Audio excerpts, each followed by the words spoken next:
అది కూడా అయితే నేను ఇంకొక మాట మీరు అడిగారు కాబట్టి చెప్తున్నా. ఫోర్త్ సిటీ అన్నాడు, రైతులు 15,000 ఎకరాలు భూములు ఇవ్వాలంటున్నాడు. రేవంత్ రెడ్డి గారి కుటుంబానికి అక్కడే 500-600 ఎకరాల భూమి ఉంది, పక్కనే ఉంది. ఇస్తాడా రేవంత్ రెడ్డి?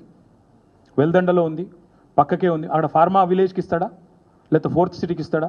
అంటే ఇక నాది కాకపోతే ఎక్కడి దాకా దేకొచ్చా? నీ భూములు కాకపోతే నేను ఎవరిదల్లా గుంజుకుంటా, 15,000 ఎకరాలు గుంజుకుంటా, 30,000 గుంజుకుంటా. ఉన్న 14,000 ఎకరాలు ఏం చేస్తావో నీకే తెలియదు. లగచర్లలో ఎందుకు భూములు తీసుకుంటున్నావో నీకే తెలియదు. కేవలం ఏదో మాట్లాడాలి కాబట్టి మాట్లాడాలి, ఏదో ఎవరో వెనకకెళ్ళి ఎవరో రాసిచ్చిన నువ్వు చదివితే విజనరీ అంటారు సార్ నిన్ను అనగానే అది రాసిచ్చి చదివేసుడేనా? ఎందుకో తెలియదు.